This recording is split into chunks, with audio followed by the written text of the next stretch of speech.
Bismillahirrahmanirrahim. Assalamualaikum warahmatullahi wabarakatuh.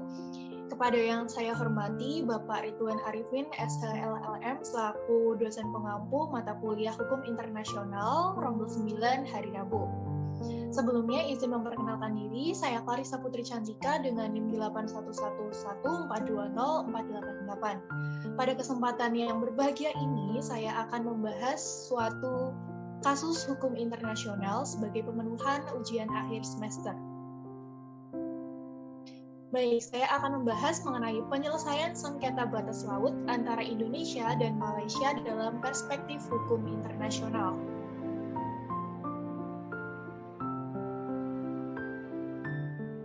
Baik, kita mulai dari latar belakang. Indonesia merupakan negara kepulauan yang dideklarasikan pada tahun 1957.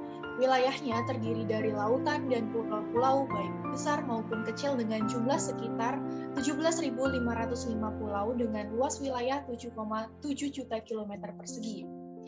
Sebagai negara kepulauan, 2/3 wilayah tersebut yaitu 5,8 juta kilometer persegi terdiri dari lautan, sedangkan sisa seluas 1,9 juta kilometer persegi merupakan daratan. Wilayah Indonesia sangat luas ini mengandung kekayaan alam yang melimpah yang tak ternilai besarnya, sekaligus menjadi daya tarik yang dapat memancing banyak pihak untuk memanfaatkannya baik secara legal maupun ilegal. Selanjutnya,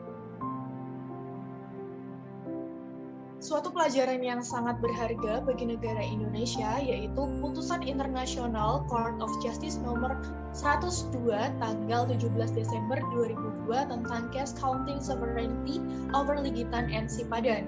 Ternyata vonis ICJ tersebut telah mempertimbangkan penguasaan efektif yang diajukan oleh Malaysia sebagai critical debt dan sebaliknya menolak argumentasi hukum Republik Indonesia atau conventional title dan argumen hukum Malaysia atau chain of title yang tidak dapat membuktikan klaim kepemilikan masing-masing pulau yang disengketakan.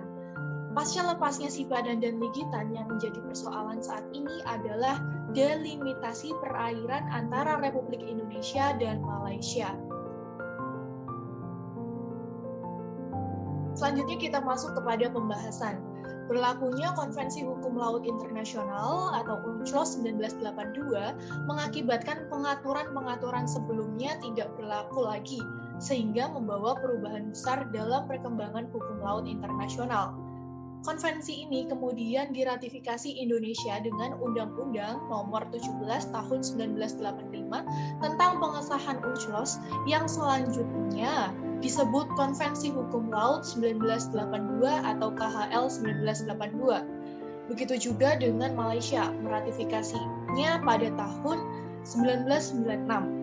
Ada banyak hal yang melatar belakangi diratifikasinya konvensi ini oleh beberapa negara. Faktor yang paling dominan diantaranya adalah penetapan batas laut, hak dan kewajiban negara di laut, dan sebagainya yang berlaku universal. Di antaranya, tentang 3 jenis garis pangkal bagi negara-negara dalam pengukuran lebar lautnya, yakni garis pangkal normal, garis pangkal lurus, dan garis pangkal kepulauan. Selanjutnya, berdasarkan ketentuan KHL 1982, ini Indonesia dan Malaysia memiliki kualifikasi atau kedudukan yang berbeda. Pantai atau coastal state, sedangkan Indonesia di samping sebagai negara pantai juga merupakan negara kepulauan atau archipelagic state. Walaupun Indonesia dan Malaysia ini telah meratifikasi KHL 1982, akan tetapi Malaysia masih menggunakan peta pada tahun 1979 dalam menentukan batas lautnya yang bersifat unilateral dan tidak disetujui oleh negara-negara yang berbatasan laut dengan Malaysia. Misalnya Indonesia, Singapura, Thailand, Filipina, Brunei, China, dan Vietnam. Tindakan Malaysia yang menggunakan peta tahun 1979 ini dalam menentukan batas lautnya sangat merugikan negara-negara tetangganya. Misalnya Indonesia dalam contoh kasus Pulau Sipadan dan Ligitan, di mana Mahkamah Internasional pada tanggal 17 Desember 2002 dengan perbandingan 16:1 telah memberikan kedaulatan atas Pulau Sipadan dan Ligitan kepada Malaysia. Baik, kita masuk kepada penyelesaian sengketa. Penyelesaian sengketa menurut ketentuan KHL 1982 pada pasal 279 menyebutkan bahwa negara-negara peserta harus menyelesaikan setiap sengketa antara mereka perihal interpretasi atau penerapan konvensi ini dengan cara damai. Dari ketentuan tersebut dapat diketahui bahwa cara damai merupakan upaya yang disarankan oleh KHL 1982 dalam penyelesaian sengketa laut internasional. Seperti diketahui, cara penyelesaian sengketa secara damai sangat banyak. Untuk menyelesaikan sengketa batas laut antara Indonesia dan Malaysia, cara yang dianggap tepat adalah sebagai berikut. Yang pertama yaitu negosiasi. Dengan melakukan negosiasi, kedua belah pihak dapat mengakomodir keinginannya secara langsung dalam bentuk kesepakatan tanpa adanya pengaruh dan campur tangan dari pihak luar atau pihak ketiga. Dengan demikian, keputusan yang dihasilkan akan mencerminkan keinginan dan kesepakatan kedua belah pihak yang pada akhirnya dapat memenuhi rasa keadilan. Yang kedua yaitu Mahkamah Hukum Laut Internasional.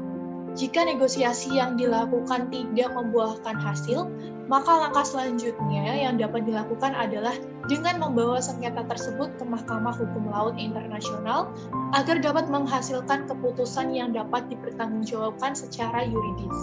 Berdasarkan antara hukum laut internasional yang telah diratifikasi oleh kedua belah pihak, sehingga keputusan yang dihasilkan mempunyai kepastian hukum.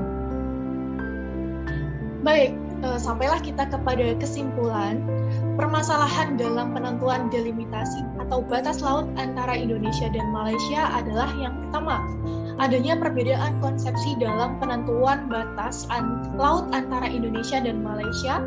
Yang kedua, inkonsistensi Malaysia terhadap KHL 1982. Dan yang ketiga, kurangnya perhatian pemerintah Indonesia terhadap batas laut dan pulau-pulau kecil, khususnya yang terletak pada wilayah perbatasan.